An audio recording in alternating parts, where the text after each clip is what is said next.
Ayan, hello po mga kalinga, magandang gabi po sa inyo lahat, is Kuya Jens and welcome back po sa ating YouTube channel. Sa mga bago lang po sa aking YouTube channel, huwag niyo pong kalimutang mag-subscribe and click the bell button para lagi po kayo updated sa ating mga bagong upload na video.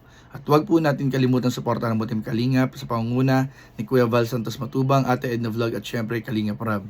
At pakisuportahan din po ang mga kasama sa Team Kalingap. Nandyan po ang K-Boys, Kalingap Partner, Kalingap Reactor, at lahat ng charity vloggers sa buong Pilipinas sa tumutulong sa mga kababayan natin na lahat mahihirap. Suportahan po natin lahat, guys.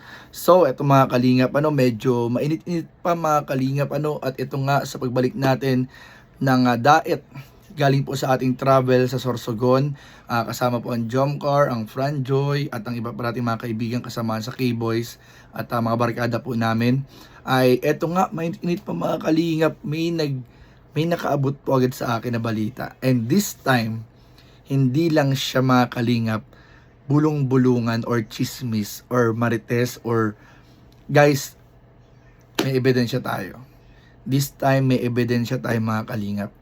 Dahil meron pong gumagapang or ginagapang ang mga beneficiary ng kalingap. Meron pong mga tao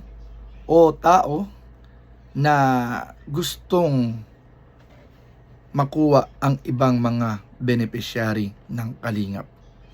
Hindi na po nakontento, hindi na po mga kalingap na kontento sa beneficiary na nasa kanila. Dito po mga kalingap ay sinusubukan pa nilang i-reach out ang ilan pang mga beneficiary at kinukumbinse na sumama sa kanila. Wala po tayong papangalanan, bato-bato sa langit ang tamaan bukol. Wala po tayong papangalanan dito para bahala sila na mag-reveal ng kanilang sarili. Pero ito po mga kalingap ay napakalakas mga kalingap ng ating ebidensya ng kanilang mga ginagawa. Hindi muna natin ilalabas ang ating mga ebidensya.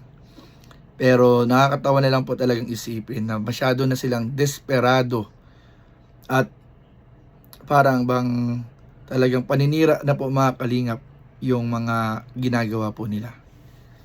Talagang paninira na po mga kalingap dahil pati yung ibang beneficiary po ng K-Boys o beneficiary ng Kalingap, beneficiary ni Kalingap Rab ay gusto na ring kunin. Gusto rin din pong kunin mga kalingap. So, grabe po mga kalingap. Iba na yung labanan ngayon. Ay naku, kawawa talaga po mga kalingap yung mga taong naniniwala sa kanila. Kasi sobrang lantaran na po yung ginagawang paninira. Kasi may balak na silang mang-agaw ng miyembro, mang-agaw ng beneficiary, mang-agaw ng alam niyo po yun, mga tinutulungan ng kalingap. So, sana po mga kalingap ay mas maging vigilante po tayo. Mapagmatsyag. Kilalaning mabuti kung sino ang mga dapat nating paniwalaan, sino ang mga dapat nating suportahan, at sino yung dapat nating iwasan. Kasi sa totoo lang po, ang pinakakawawa din po dito ay yung mga yung parang maniniwala sa kanila. Kasi very obvious na po yung mga galawan. Lantaran na po mga kalingap. And ayun nga, sa nalaman po natin ay mas lalong bumaba yung tingin ko sa kanila. Kasi syempre di ba dati parang kahit paano mga kalingap, di ba dapat ay natin sila medyo kahit paano may respeto tayo. May respeto pa rin dapat tayo sa mga nakatanda sa atin. Pero dito sa mga nalalaman po natin ay grabe po mga kalingap. Sinasamantala nila yung mga pagkakataon na tahimik si Kalingap Rab, nasa Korea. Akala siguro nila ay walang mata na nakaobserba, walang matang nakikinig at walang matang nagbabantay dito sa lugar ni Kalingap Rab. Kaya ingat-ingat po kayo. Alam ko ito ay posibleng mareaksyonan, pero wala pong ibang nakakaalam nito kundi ako at isang pinagkakatiwalaan kong tao At ang isa pang involved dito. Kaya at yung iba pang mga hindi lang pala kami. Lahat ng pinagkakatiwalaan dito, alam ito. Lahat ng pinagkakatiwalaan tao alam na ito. So ibig sabihin marami nang nakakaalam ng ginagawa niya na panggagapang sa mga beneficiary ni Kalingap Rab. Kaya mag-ingat po mga Kalingap. Uso na naman po ang wakwak. Uso na naman ang gapangan. Kaya dapat ay mag-ingat po ang lahat. Mag-ingat po ang lahat mga Kalingap. Maging mapagmatsyag. And ayun nga po mga Kalingap, nakakaawa lang din talaga minsan na isipin na maraming nasayang sa mga nangyari na kinasangkutan nila. Kasi ang pinakakawawa lagi dito ay yung beneficiary. Yung beneficiary po ang laging kawawa dito.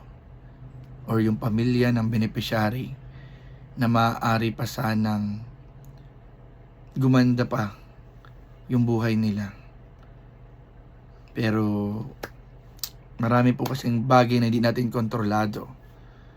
Pero ang magagawa na lang po natin ngayon is magbigay ng babala sa lahat.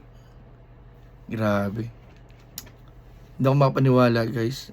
Hindi pa nakontento sa isa. Balak pang unti-untiin ang Kalingap. Grabe po mga Kalingap. Kaya ingat po tayong lahat. Ingat po tayong lahat mga Kalingap. Again, wala tayong pinapangalanan dito. Pero sabi nga, bato-bato sa langit ang tamaan, huwag magalit.